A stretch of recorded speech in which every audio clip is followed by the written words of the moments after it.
আপনাদের সবাইকে আসসালামু আলাইকুম। বাংলাদেশ জাতীয়তাবাদী দলের তথ্য গবেষণা এবং গণসংযোগ প্রতিষ্ঠান বাংলাদেশ ন্যাশনালিস্ট রিসার্চ কমিউনিকেশন বিএনআরসির পক্ষ থেকে আমরা বেশ কিছুদিন যাবৎ প্রাসঙ্গিক সংলাপ নামে এই সাপ্তাহিক অনুষ্ঠানটি আপনাদের কাছে হাজির করি এবং এই অনুষ্ঠানে বিএনপির সম্মানিত নীতি নির্ধারকদের কাছ থেকে আমরা দেশের চলমান সমস্ত বাস্তবতা বৈশ্বিক বাস্তবতার বিভিন্ন বিষয়ের উপরে নীতিগত দৃষ্টিভঙ্গি উপস্থাপন করার চেষ্টা করি এবং এই ধরনের আলোচনা সম্মানিত দর্শক শ্রোতার কাছে উপস্থাপন করতে পারেন এমন ধরনের সম্মানিত বিজ্ঞ আলোচকদেরকে আমরা আমন্ত্রণ জানিয়ে থাকি। আজকে আমরা বিষয় হিসেবে বেছে নিয়েছি বাংলাদেশের নির্বাচনী ব্যবস্থা। এই বিষয়ের উপরে কথা বলার জন্য আমরা আজকে ডেকেছি, আমন্ত্রণ জানিয়েছি বাংলাদেশ জাতীয়তাবাদী দলের সম্মানিত স্থায়ী কমিটির সদস্য, সাবেক মন্ত্রী, বাংলাদেশের একজন জনপ্রিয় রাজনৈতিক নেতা জনাব আমির খসরু মাহমুদ চৌধুরী। আমি প্রথমেই জনাব আমির খসরু মাহমুদ চৌধুরীকে স্বাগত জানাচ্ছি আজকের অনুষ্ঠানে। আপনাকে স্বাগতম জনাব আমির খসরু মাহমুদ চৌধুরী।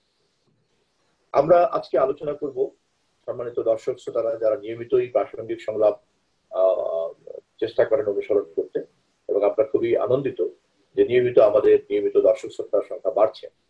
আজকে আপনাকে আমরা আমন্ত্রণ জানিয়েছি বাংলাদেশের নির্বাচনী ব্যবস্থা সর্বশেষ পরিস্থিতি সম্পর্কে আপনার যে দীর্ঘ রাজনৈতিক অভিজ্ঞতা থেকে আপনার মতামতগুলিকে তুলে ধরার জন্য।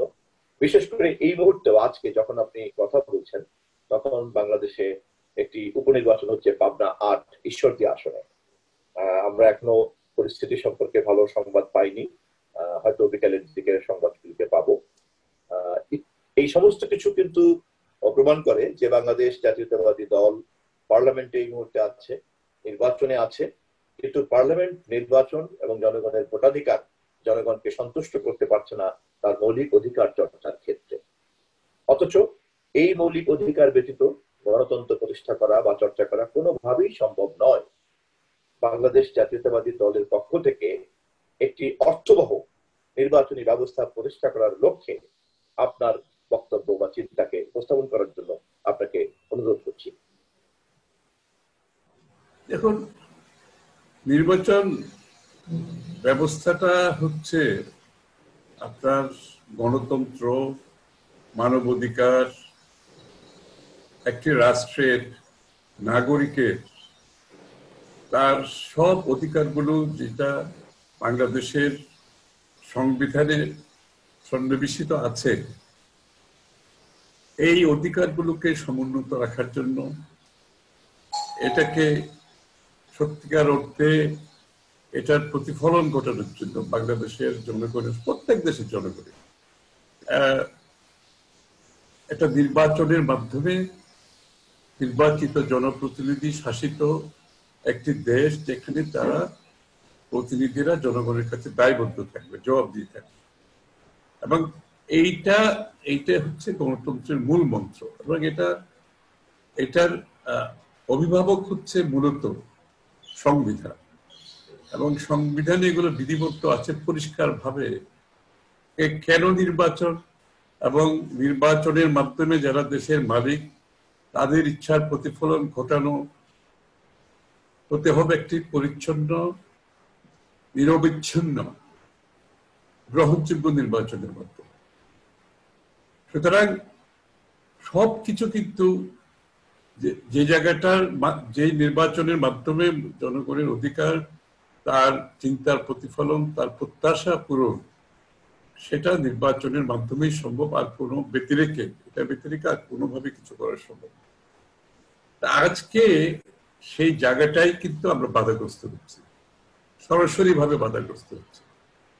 এবং সেই বাধাগ্রস্তটা এমন জায়গায় সে পৌঁছেছে, এটাকে একটা তারা প্রাতিষ্ঠানিক রূপ দিয়ে ফেলেছে। অর্থাৎ যে সমস্ত প্রতিষ্ঠানগুলো সংবিধানের এই অধিকারগুলো সংরক্ষিত করবে, সেই সমস্ত প্রতিষ্ঠানগুলো তারা আজকে পুরোপুরিভাবে দলীয় লোক দিয়ে এবং পুরোপুরি নিয়ন্ত্রিত ভাবে নির্বাচন ব্যবস্থাকে একটা অকার্যকর অবস্থায় নিয়ে গেছে। এবং যে জায়গায় নিয়ে গেছে সেখান থেকে মুক্ত করার জন্য, নির্বাচন ব্যবস্থাটাকে অব্যাহত রাখার জন্য, প্রক্রিয়াটাকে অব্যাহত রাখার জন্য, তার ফলশ্রুতিতে গণতন্ত্রকে বাঁচিয়ে রাখার জন্য যত ধরনের প্রচেষ্টা আছে, বিএনপি যেহেতু আমরা একটি গণতান্ত্রিক দল, আমরা বাংলাদেশে একদলীয় শাসন থেকে বহুদলীয় গণতন্ত্র পুনঃপ্রবর্তন করেছি। বাংলাদেশে সংসদীয় গণতন্ত্রের নেতৃত্ব দিয়েছে দেশনেত্রী বেগম খালেদা জিয়া, এবং স্বৈরাচার বিরোধী দীর্ঘ আন্দোলনে দেশনেত্রী বেগম খালেদা জিয়ার সংগ্রাম এর ফল হিসাবে আমরা আবার গণতন্ত্র ফিরে পেয়েছি এবং মৌলিক অধিকার, ভোটাধিকার সহ একটি দেশে একটি অবস্থান সৃষ্টি হয়েছে। এখন দেখা যাচ্ছে সেটাকে আবার আমরা রিভার্স একটা প্রক্রিয়া চলে গেছি। তারা ঠিক যেভাবে একদলীয় বাকশাল ছিল, যেভাবে তাদের ঠিক সেই জায়গাটা তারা ফিরে যেতে চাচ্ছে। এবং আমরা কিন্তু চেষ্টা করে যাচ্ছি যে জনগণের মালিকানা নিশ্চিত করার জন্য অব্যাহতভাবে তাদের নির্বাচিত প্রতিনিধি, নির্বাচিত সরকার, নির্বাচিত সংসদের মাধ্যমে তাদের কাছে জবাবদিহিতার মাধ্যমে একটি দেশ পরিচালিত হবে। যে কারণে আমরা বারবার কিন্তু নির্বাচনে অংশগ্রহণ করছি।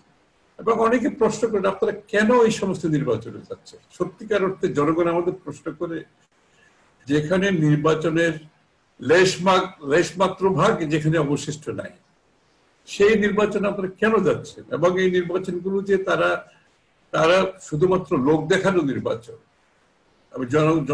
মানুষকে বোঝানোর জন্য যে বাংলাদেশে একটা নির্বাচন হয়, তো এই নির্বাচনে যাওয়ার কোনো অর্থ আছে কিনা? এবং তাদের কথার মধ্যে যথেষ্ট যুক্তি আছে, কিন্তু আমরা যেটা চেষ্টা করছি সেটা হচ্ছে, আমরা যদি নির্বাচন ব্যবস্থা থেকে এখন সরে দাঁড়াই, তাহলে জনগণের যে অপশনটা আছে তারা সেই অপশন থেকে বঞ্চিত হবে। এবং সেই অপশন থেকে বঞ্চিত হলে তার নির্বাচন বলে কিছু থাকলো না বস্তুত পক্ষে। আমরা সেই অপশনটা দেওয়ার জন্য নির্বাচনে যাচ্ছি, যাতে জনগণ চেষ্টা করে, চেষ্টার মাধ্যমে তার ভোটাধিকার প্রয়োগ করতে পারে। কিন্তু এখনো পর্যন্ত সেটা ঘটেনি, তারপরে আমরা নির্বাচনে যাচ্ছি। কিন্তু কারণ একটাই, যে জনগণের অপশন নির্বাচন ব্যবস্থাটাকে বাঁচিয়ে রাখা, দেশের নির্বাচনী প্রতিষ্ঠান সহ সাংবিধানিক প্রতিষ্ঠানগুলোর মাধ্যমে দেশে একটি সত্যিকার গণতন্ত্র ফিরিয়ে আনা, অধিকারগুলো ফিরে পাওয়া এবং নির্বাচিত প্রতিনিধির মাধ্যমে দেশ পরিচালিত হওয়া, যারা জনগণের কাছে দায়বদ্ধ থাকবে, জবাব দিয়ে থাকবে। সেই প্রচেষ্টা অব্যাহত আছে। কিন্তু এখনো পর্যন্ত আমার কাছে অবাক লাগছে যে একেবারে দিনের আলোর মতো সত্য যে বিষয়গুলো, যে তারা বাংলাদেশে নির্বাচন ব্যবস্থার উপর তাদের কোনো আস্থা নেই, অর্থাৎ জনগণের উপর তাদের কোনো আস্থা নেই। এবং জনগণের উপর আস্থা নাই বলে তারা পুরোপুরিভাবে নির্বাচন ব্যবস্থাটাকে এমন জায়গায়, এমন নিয়ন্ত্রিত অবস্থায় নিয়ে যাচ্ছে যেখানে আর গণতন্ত্রের কোনো কিছু অবশিষ্ট থাকছে না, শুধু নির্বাচন ব্যবস্থায় কিছু অবশিষ্ট থাকছে। সুতরাং আমরা এখন সেই জায়গায় এসে পৌঁছেছি। এই যে এমনকি উপনির্বাচন গুলোতে যা এখন শুরু হয়েছে, যে সর্দির আজকে যা খবর পেলাম, কালকে খবর পেলাম, সেখান থেকে আমাদের লোকজনকে একটা মিথ্যা মামলা দিয়ে সে এলাকা থেকে বিতাড়িত করছে। এলাকা ওখানে পুরুষবিহীন হয়ে গেছে কিছু কিছু এলাকা ইতিমধ্যে। সুতরাং এরপরেও আমরা কি নির্বাচনে যাবো কিনা, এটা তো বোধহয় চিন্তার বিষয়। কারণ হচ্ছে, আপনি জনগণের ভোটের অপশনের জন্য যাচ্ছে, কিন্তু যে জনগণ বাড়িতে থাকতে পারছে না, ভোটের অপশন আমি বাদ দিলাম, সে নিজের বাড়িঘরে থাকতে পারছে না, বিএনপি কে ভোট দেবে এই ভয়ে সরকার তাদেরকে এলাকা থেকে বিতাড়িত করছে, মিথ্যা মামলা দিচ্ছে। সুতরাং ওই ভোট দেওয়ার অপশনের চেয়ে বড় হচ্ছে মানুষের জীবনের নিরাপত্তা। যে নির্বাচন মানুষের জীবনের নিরাপত্তা বিঘ্নিত করে, এখন প্রশ্ন হচ্ছে সেই নির্বাচনে আমরা কি জন্য যাবো? এটাও তো একটা আজকে প্রশ্ন জনগণের।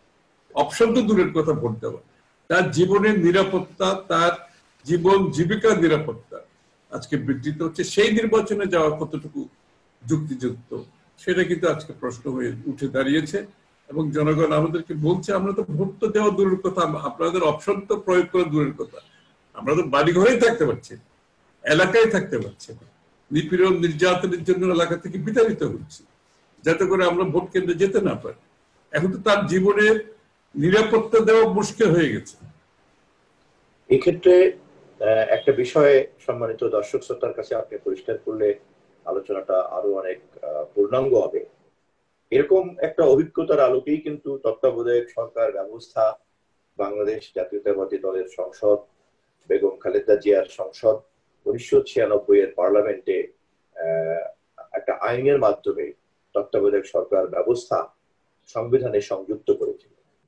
এবং এটা খুবই ইতিহাস প্রসিদ্ধ এবং নির্ধারিত সত্য যে 1991 এরশাদ পতনের পর থেকে এই নির্বাচনগুলি যতবারই তত্ত্বাবধায়ক সরকার ব্যবস্থার অধীনে হয়েছে তা জনগণের অংশগ্রহণের মধ্য দিয়ে, স্বতঃস্ফূর্ত মধ্য দিয়ে একটা পরিচ্ছন্ন নির্বাচন তুলনামূলকভাবে গৃহীত হয়ে আছে। যেমন 91 নির্বাচন, 2001 নির্বাচন, 2008 নির্বাচন সর্বশেষ, কম বেশি তর্ক বিতর্ক সহ এই নির্বাচনগুলি গ্রহণ করতে। কিন্তু যে মুহূর্তে তত্ত্বাবধায়ক সরকার ব্যবস্থা বাতিল হয়ে গেল তখন আবার কিন্তু সেই একটা পুরনো স্বৈরতান্ত্রিক ব্যবস্থার মধ্যে নির্বাচনের অভিজ্ঞতাতে ফিরে আসছে, যেটা আপনি এতক্ষণ বললেন। তাহলে কি তত্ত্বাবধায়ক সরকার ব্যবস্থাতে ফিরে যাওয়ার দাবি আদায় করাটাই কি একমাত্র সমাধান? না, বাংলাদেশের এই সরকারের অধীনে যে সুষ্ঠু নির্বাচন হবে না এটা তো তারাই প্রমাণ করছে বারবার। এটা বিরোধী দলকে বলার কোনো অপেক্ষা রাখে না। ঘটনাটা এমন জায়গায় এসে দাঁড়িয়েছে যে এই ঘটনাটি তারাই বারবার প্রমাণ করছে যে বাংলাদেশে এই সরকারের অধীনে কোনো নিরপেক্ষ গ্রহণযোগ্য নির্বাচন হবে না। এটা তারাই প্রমাণ করছে, দিনের আলোর মতো সত্য। এবং যে কারণে তত্ত্বাবধায়ক সরকারের বিষয়টি উঠে এসেছিল। আবার আমরা যদি ধরে নেই আজকে বিএনপির অধীনেও কোনো সুষ্ঠু নির্বাচন হবে না, আমি বিং ডেভিলস অ্যাডভোকেট বলছি, যদি ধরে নেই যে তাদের অধীনে সুষ্ঠু নির্বাচন হচ্ছে না, এটা তো সকলের কাছে দিনের আলোর মতো পরিষ্কার হয়ে গেছে, তাহলে অন্য কোনো দলের অধীনে কি সুষ্ঠু নির্বাচন হতে পারে কিনা? আমি যদি ধরে নেই কোনো দলের অধীনে সুষ্ঠু নির্বাচন বাংলাদেশে হবে না, তাহলে অল্টারনেটিভ ব্যবস্থাটা কি হতে পারে? বাংলাদেশের মানুষ তার গণতান্ত্রিক অধিকার, তার সাংবিধানিক অধিকার, তার নির্বাচনের অধিকার, তার ভোটাধিকার ফিরে পাওয়ার পথ হচ্ছে একটা নিরপেক্ষ সরকারের অধীনে নির্বাচন। এর ব্যতিরিক্ত তার কোনো সম্ভাবনা নাই।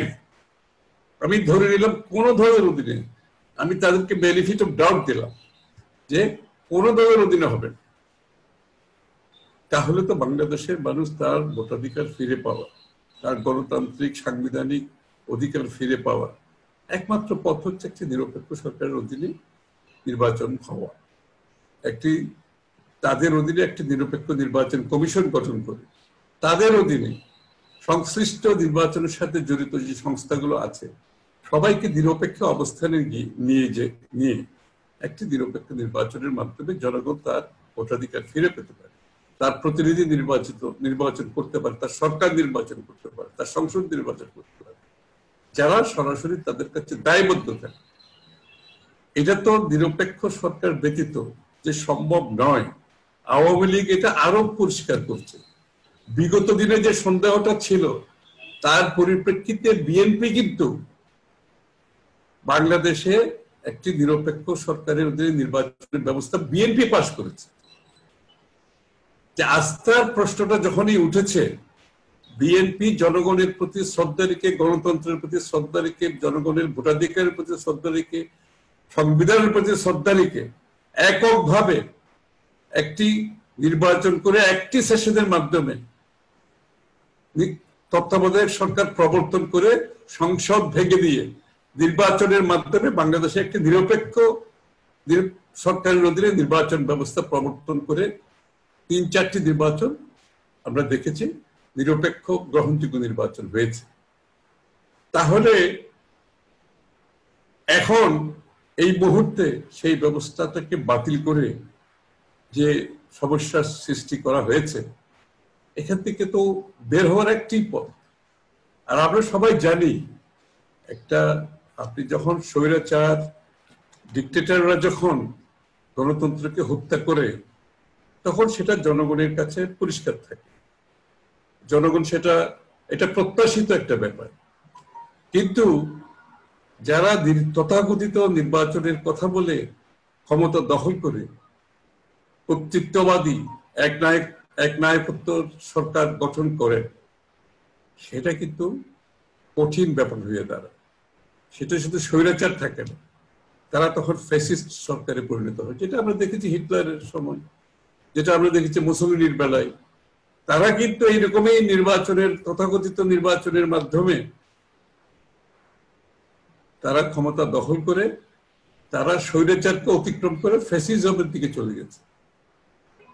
এবং সেই ফ্যাসিজমের দিকে যখন নির্বাচনের নাম করে ক্ষমতা দখল করে, জনগণের ভোটাধিকার হাইজ্যাক করে একটি গোষ্ঠী চালিত সরকারে পরিণত হয়। কারণ এটা তখন তার রাজনৈতিক প্রেক্ষাপট থাকে না, তখন কিন্তু গণতান্ত্রিক প্রেক্ষাপট যেখানে থাকবে না, গণতন্ত্র যেখানে থাকবে না, মানবাধিকার যখন থাকবে না, যেখানে ভোটাধিকার থাকবে না, সেখানে তার রাজনৈতিক প্রেক্ষাপট থাকে না। তখন কিন্তু সেটা রাজনৈতিক দল ক্ষমতা পরিচালনা করে তা নয়, কিন্তু সেটা কিন্তু যারা ক্ষমতা দখল করে সেই স্বৈরাচার ফ্যাসিজমের দিকে যায়, সেটা কিন্তু রাজনৈতিক দল থাকে না, সেটা কিন্তু একটি গোষ্ঠী চালিত ক্ষমতাশীল একটি গোষ্ঠী থাকে যারা দেশ চালিত করে। এবং তারা কিন্তু যেহেতু রাজনৈতিক কমিটমেন্ট তাদের কাছে নাই, তারা কিন্তু যেখানে যে জায়গাটায় মনে করবে তাদের ক্ষমতা থাকার পথে অন্তরায় সৃষ্টি হচ্ছে, সেই অন্তরায় তারা দূর করবে তাদের ক্ষমতার মাধ্যমে, তাদের পেশি শক্তির মাধ্যমে।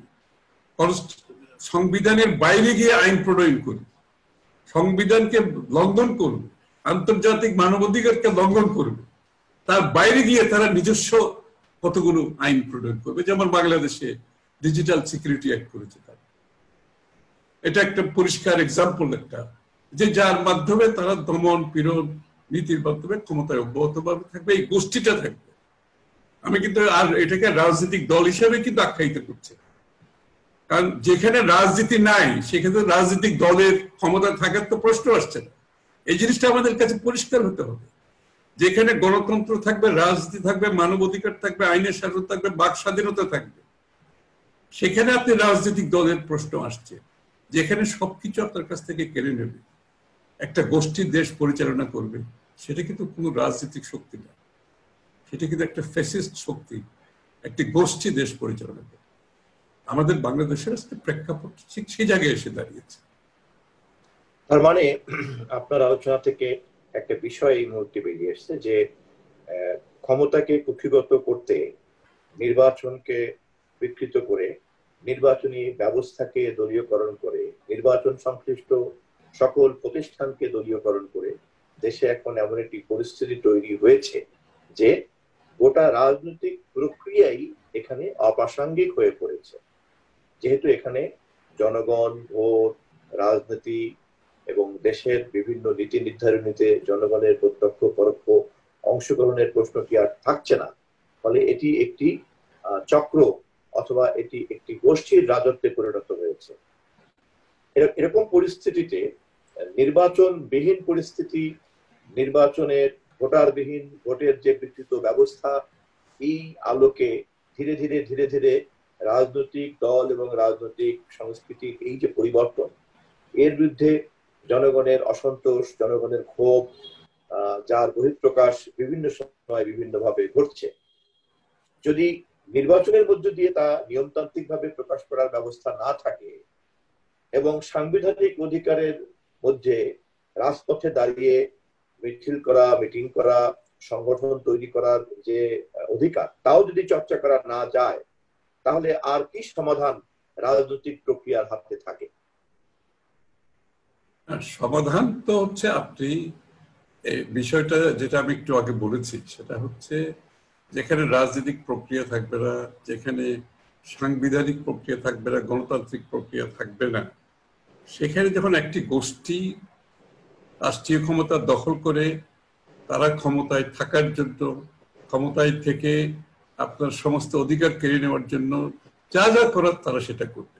এখন আপনার রাজনৈতিক প্রতিদ্বন্দ্বী যদি একটি রাজনৈতিক দল হয়, সেখানে আপনার রাজনৈতিক কর্মকাণ্ড, কর্মসূচির এটার নেচার, এটার ক্যারেক্টার একরকম হবে। এটার গতি প্রকৃতি একরকম হবে, এটার সিদ্ধান্ত একরকম হবে।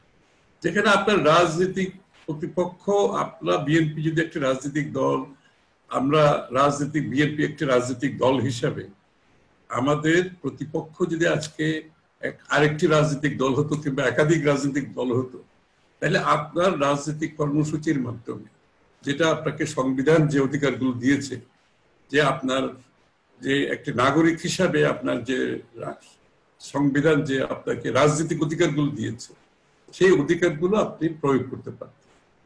কিন্তু আপনার প্রতিপক্ষ যেখানে একটি গোষ্ঠী, একটি ফ্যাসিস্ট গোষ্ঠী, একটি রাষ্ট্রীয় সন্ত্রাস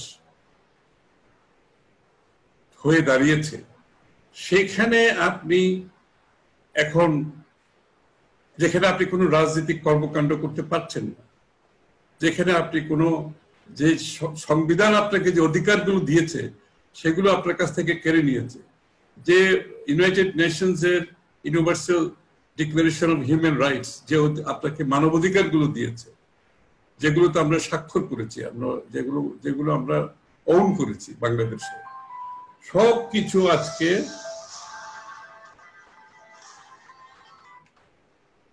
আজকে এগুলো সবকিছু আজকে বাধাগ্রস্ত। সুতরাং আপনার যে সংবিধান যে আপনাকে মৌলিক অধিকারগুলো দিয়েছে, রাজনৈতিক অধিকার, যে প্রতিবাদ করার, যে আপনার রাজনৈতিক ভাবে যে সভা সমাবেশ করার, সেগুলো তো সব বন্ধ হয়ে গেছে। এই প্রেক্ষাপটে যেখানে এই সব কিছু আপনাকে করতে বাধাগ্রস্ত করা হচ্ছে, আপনার পত্র পত্রিকা যারা আজকে, মিডিয়া, গণমাধ্যম যারা মানুষের প্রত্যাশাগুলোকে, মানুষের প্রতিবাদগুলোকে প্রতিফলন ঘটাতে তাদের লেখনীর মাধ্যমে, মিডিয়ার মাধ্যমে, সেটা আজকে বাধাগ্রস্ত হয়ে গেছে। যে আপনি যেখানে আপনার মানবাধিকার লঙ্ঘন হওয়ার পরিপ্রেক্ষিতে আপনি যেখানে সেই অধিকার ফিরে পাওয়ার জন্য যে আইনের আশ্রয় নেবেন, সেটা যখন বাধাগ্রস্ত হয়ে যাচ্ছে, বাংলাদেশের প্রেক্ষাপটে তাই কিন্তু অবস্থা। না আপনার সংবাদপত্র তারা মন খুলে লিখতে পারছে, তারা জনগণের প্রত্যাশা লিখতে পারছে, প্রকাশ করতে পারছে না। আপনার অধিকার কেড়ে নেওয়ার ফলে আপনি যে আইনের মাধ্যমে যে প্রতিকার সংবিধান দিয়েছে, সংবিধান হচ্ছে আপনার আইনের অভিভাবক, সুপ্রিম কোর্টের, অ্যাপেক্স কোর্টের অভিভাবক হচ্ছে আপনার সংবিধান। এবং আপনি সাংবিধানিক যে প্রক্রিয়ায় আপনাকে যে অধিকারগুলো দেওয়া হয়েছে, সেটা যখন খণ্ডিত হচ্ছে, সেটা যখন কেড়ে নেওয়া হচ্ছে, তার প্রতিকারের জন্য আপনি যেখানে যাবেন, সংবিধান যাদের অভিভাবক সংবিধান, আপনি সেই জায়গায় আজকে কোনো প্রতিকার পাচ্ছেন। অর্থাৎ আইনের শাসন বাংলাদেশে নাই, আপনার মানবাধিকার নাই, আপনার বাক স্বাধীনতা নাই, সবকিছু যখন বাধাগ্রস্ত, তো সেই জায়গাটায় আপনি আজকে সবার প্রশ্ন, এখান থেকে আপনি আমাকে যে প্রশ্নটা করেছেন, সবার প্রশ্ন একটাই, তাহলে আপনি বেরিয়ে আসবেন কি করে? যেটা আমি একটু আগে বলেছি, আপনি স্বৈরাচারের বিষয়টা খুবই পরিষ্কার থাকে সকলের কাছে, কিন্তু যারা গণতন্ত্রের মাধ্যমে স্বৈরাচার এবং ফ্যাসিস্ট হয়ে যায়, তাদের বিষয়টা কিন্তু একটা ভিন্ন বিষয়, এবং সেটাকে অ্যাড্রেস করার জন্য সমস্ত যেটা জাতীয় ঐক্যের প্রয়োজন আছে। এটা কিন্তু বিএনপির একার সমস্যা নেই, যে ভোট কেড়ে নিয়েছে, যে মানবাধিকার কেড়ে নিয়েছে, বাক স্বাধীনতা কেড়ে নিয়েছে, আইনের শাসন কেড়ে নিয়েছে, আপনার জীবনের নিরাপত্তা কেড়ে নিয়েছে, সেটা কিন্তু আজকে কোনো একটি রাজনৈতিক দলের বিষয় নয়। এটা আজকে বাংলাদেশের প্রত্যেকটি নাগরিকের বিষয় কিন্তু হয়ে দাঁড়িয়েছে। তার ভোটাধিকার সে প্রয়োগ করতে পারছে না, সে আইনের শাসন থেকে বঞ্চিত হচ্ছে, তার জীবনের নিরাপত্তাহীনতায় ভুগছে, তার সম্পদের নিরাপত্তাহীনতায় ভুগছে, তার ব্যবসা বাণিজ্যের নিরাপত্তাহীনতায় ভুগছে। সেই জায়গাটায় আজকে যে বিষয়টা প্রত্যেকটি নাগরিকের হৃদয়ে মধ্যে আছে, আন্দোলন কিন্তু সকলের হৃদয়ে চলছে, বাংলাদেশের প্রত্যেকটা নাগরিকের অন্তরে, হৃদয়ে আন্দোলন চলছে। সেই আন্দোলনের বহিঃপ্রকাশ যদি আপনাকে ঘটাতে হয়, আপনি সমস্ত জাতিকে এগিয়ে আসতে হবে। ফ্যাসিস্ট সরকারকে সরাতে আপনাকে জাতীয় ঐক্যের দরকার, এবং যে সমস্ত দেশে ফ্যাসিস্ট সরকারকে সরিয়েছে, প্রায় প্রত্যেকটি দেশে একটি জাতীয় ঐক্য হয়েছে, ওই জায়গাটায় সবাই একত্রিত হয়েছে। যার যেই বিভিন্ন মতাদর্শ থাকতেই পারে, কিন্তু ফ্যাসিস্টকে সরানোর জন্য জাতীয় ঐক্যের প্রয়োজন। যেই সব দেশে ফ্যাসিস্টকে সরিয়েছে সারা বিশ্বে, সেখানে কিন্তু জাতীয় ঐক্যের মাধ্যমে, কারণ এই ফ্যাসিস্ট সরকারের কিন্তু কর্মফল প্রত্যেকটি নাগরিকের উপর বর্তায়। কিন্তু এই জন্য প্রত্যেকটি নাগরিক আজকে তার সব অধিকার থেকে বঞ্চিত। এটা সবাই একত্রে, তার হৃদয়ে যে আন্দোলন চলছে, তার মনের ভিতর যে আন্দোলন চলছে, সেটার বহিঃপ্রকাশ ঘটাতে হবে জাতীয় ঐক্যের মাধ্যমে। আমাদের একতাবদ্ধভাবে এই সরকারকে সরাতে হবে এবং নির্বাচন ব্যবস্থা ফিরিয়ে আনতে হবে। জনগণের ভোটাধিকারের মাধ্যমে নির্বাচিত প্রতিনিধিরা সংসদে আইন প্রণয়ন করবে, দেশ পরিচালনা করবে। এর যারা জনগণের কাছে জবাবদিহি থাকবে, বারবার জবাবদিহি থাকবে, প্রতিটি নির্বাচনে শুধু নয়, প্রতিনিয়ত জবাবদিহি থাকবে। এটাই হচ্ছে গণতন্ত্র। ধন্যবাদ আপনাকে। সমস্ত আলোচনার মধ্য দিয়ে একটা বিষয় খুব পরিষ্কার হয়ে দাঁড়িয়েছে, সেটি হচ্ছে যে চলমান নির্বাচন। আমি একটু এখানে একটু অ্যাড করি যে আজকে বেলারুসে যে ঘটনাটা ঘটছে, বাংলাদেশের প্রেক্ষাপটের সাথে বেলারুসের প্রেক্ষাপট কিন্তু খুব বেশি ভিন্ন নয়। এই বেলারুসের যে শাসক, সে কিন্তু আজকে ২৬ বছর ধরে ক্ষমতা দখল করে বসে আছে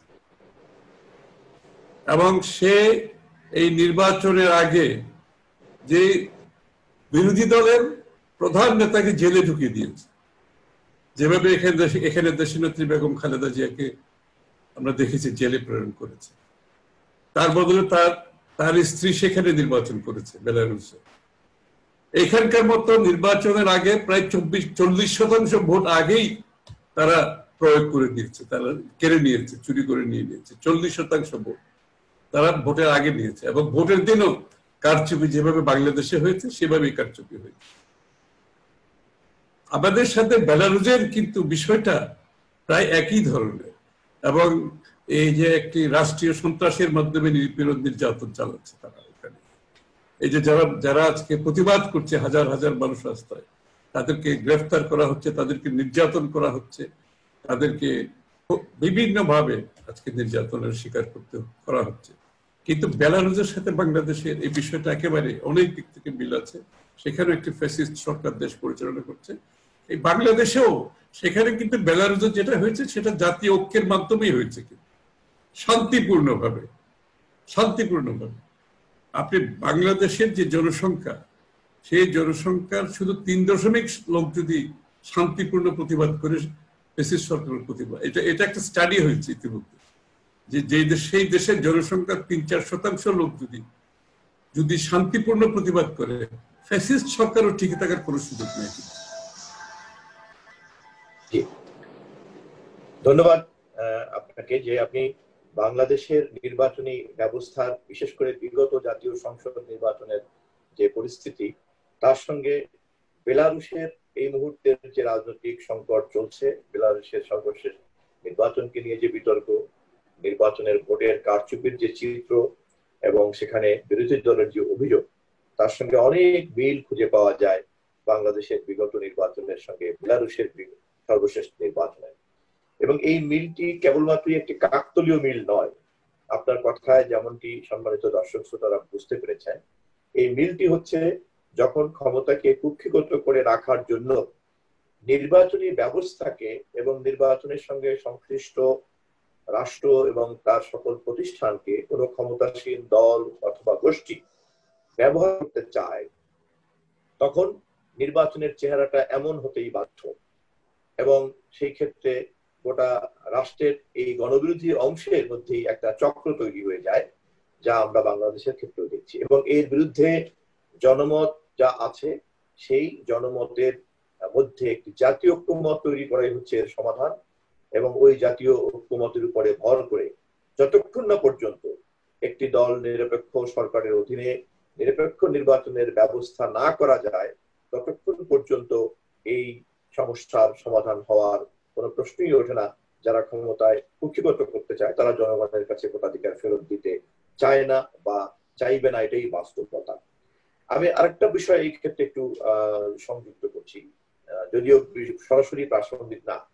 গত কয়েকদিন আগে এত কিছুর মধ্যেও যখন বিএনপি সংসদে উপস্থিত থেকে সংসদীয় ধারাকে বহাল রাখার চেষ্টা করছে, তখন খুব নজিরবিহীন ভাবে দেখা গিয়েছে যে বিরোধী দলের সংসদ সদস্যরা যে প্রশ্ন দেন, তাদের প্রশ্নের উত্তরের মধ্য দিয়ে জনগণের কাছে বিষয়টাকে তুলে ধরা, সেই প্রশ্নগুলিকেও নিয়ম অনুযায়ী যেভাবে সরাসরি উপস্থাপন করার কথা, সেই প্রশ্নগুলিকে তারা তাদের মতো করে সংশোধন করে হাজির করছেন, যা নিয়ে তারা প্রতিবাদ করছেন। অর্থাৎ এত কিছুর মধ্যেও সংসদে অংশগ্রহণ করার যে সুযোগটুকু বিএনপি কাজে লাগাতে চাচ্ছে, সেখানেও এক ধরনের নিয়ন্ত্রণ প্রতিষ্ঠা হয়েছে।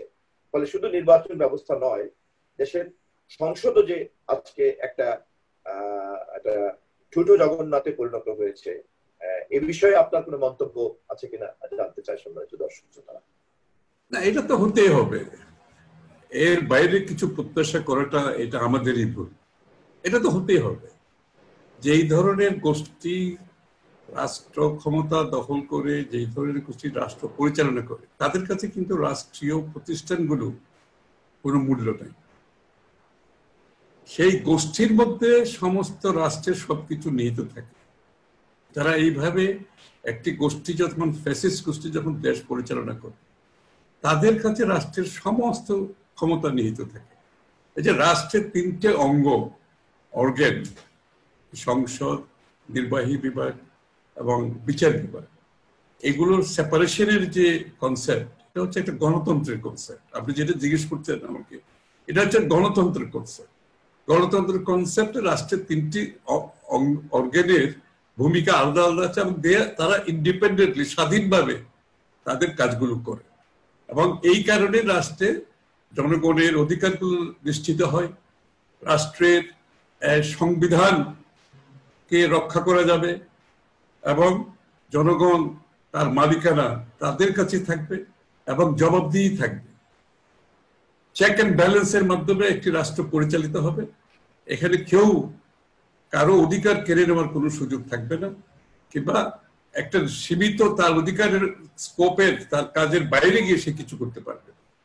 কিন্তু যখন আপনি একটি গোষ্ঠী জনগণের ভোটাধিকার কেড়ে নিয়ে দেশ পরিচালনা করে, একটি দলও, আমি যেটা আগেও বলেছি, এটা কিন্তু দলের কিন্তু কিছু এখানে থাকে না, এটা একটা গোষ্ঠীর হাতে চলে যায়। তাদের কাছে কোনো প্রতিষ্ঠানেই গ্রহণযোগ্য হতে পারে না, এটা যদি তাদের পারপাস সার্ভ না করে। সুতরাং সংসদের কথা আপনি যেটা বলছেন, সেটা হচ্ছে সংসদ একটা সবকিছুর কেন্দ্রবিন্দু হওয়ার কথা। এখানে নির্বাচিত প্রতিনিধিরা থাকার কথা, এখানে নির্বাচিত সরকারি দল, নির্বাচিত বিরোধী দল থাকার কথা, এবং তারা তাদের জনগণের প্রত্যাশার কথাগুলো সংসদে বলার কথা। সংসদ হচ্ছে জবাবদিহিতার জায়গা। সংবিধানকে রক্ষা করার জন্য সংসদ কাজ করে, দেশের আইন রক্ষা করার জন্য সংসদকে কাজ করে। সেখান থেকে যে আইনগুলো হয়, সেই আইনগুলো কিন্তু পিওরলি জনগণের স্বার্থে সংবিধানকে মাথায় রেখে করতে হবে, তার বাইরে যাওয়ার কোনো সুযোগ নেই। কিন্তু তারা যে কাজগুলো করছে, তারা তো সংবিধানকে উপেক্ষা করছে। তারা ইউনাইটেড নেশনস এর ডিক্লারেশন অফ ইউনিভার্সাল হিউম্যান রাইটসকে তারা ভায়োলেশন করছে। তারা জনগণের মূল যে তাদের যে বিচারিক যে প্রাপ্যতা, জনগণের আইনের শাসন যেটা জনগণের প্রাপ্যতা, সেটা তারা বাধাগ্রস্ত করছে। সুতরাং এই সব কিছুকে বাধাগ্রস্ত করেই তাদেরকে এখানে থাকতে হবে। এর বাইরে যদি কেউ প্রত্যাশা করে থাকে এরকম একটি সরকারের কাছ থেকে, আপনি একটি সংসদ একটি নিরপেক্ষভাবে সংসদের রীতিনীতি মতো পরিচালিত হবে, সকলে অধিকার পাবে, একটি বিচার বিভাগ তার বিচার বিভাগের দায়িত্ব পালন করবে, একটি নির্বাহী বিভাগ তার নির্বাহী দায়িত্ব পালন করবে যেভাবে সংবিধানে বলা আছে, সেটা প্রত্যাশা করা বোধহয় খুবই ভুল আমার মনে হয়। সেটা প্রত্যাশা না করেই আমাদেরকে এগোতে হবে। এই সমস্ত প্রত্যাশার সময় শেষ, দিন শেষ হয়ে গেছে। সামনের দিকে এগোতে হলে আমাদেরকে জাতিকে ঐক্যবদ্ধভাবে আপনাকে গণতান্ত্রিক রাষ্ট্রে ফিরে আসতে হবে, যেখানে মালিকানা থাকবে জনগণের, সেখানে ফিরে আসতে হবে।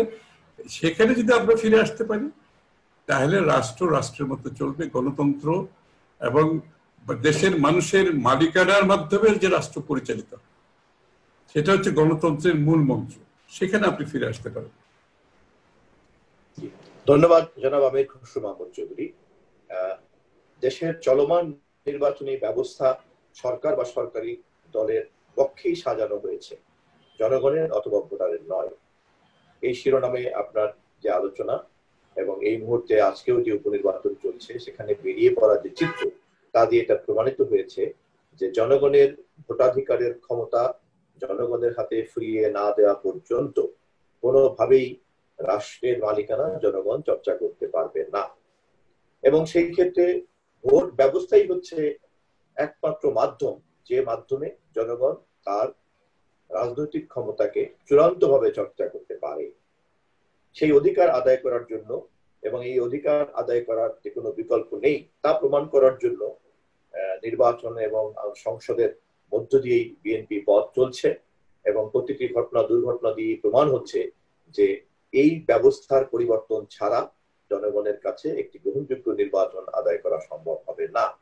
এবং সেই কারণে জাতীয় ঐক্যমতই হচ্ছে একমাত্র শর্ত, যেই শর্ত পূরণ করার মধ্য দিয়েই গোটা জাতি তার হারানো এই অধিকারকে ফেরত আনতে পারবে, গোটা জাতি তার এই হারানো রাজনৈতিক অধিকারকে আবার নতুন ভাবে চর্চা করতে পারবে এবং তাদের অধিকার চর্চার মধ্য দিয়েই প্রতিষ্ঠিত হবে একটি নিরপেক্ষ নির্বাচনের ব্যবস্থা এবং যার মধ্য দিয়েই জনগণ নির্বাচিত করতে পারবে সরকার। সেই প্রত্যাশায় আমাদের আজকের এই আলোচনা আমরা এখানেই সমাপ্তিও টানছি। আবারও ধন্যবাদ জানাই সম্মানিত অতিথি জনাব আবির খসরু মাহমুদ চৌধুরীকে এবং সম্মান এবং সালাম জানাই সম্মানিত দর্শক শ্রোতাকে প্রাসঙ্গিক সংলাপের পক্ষ থেকে। সবাইকে ধন্যবাদ। খুদা হাফেজ। বাংলাদেশ জিন্দাবাদ।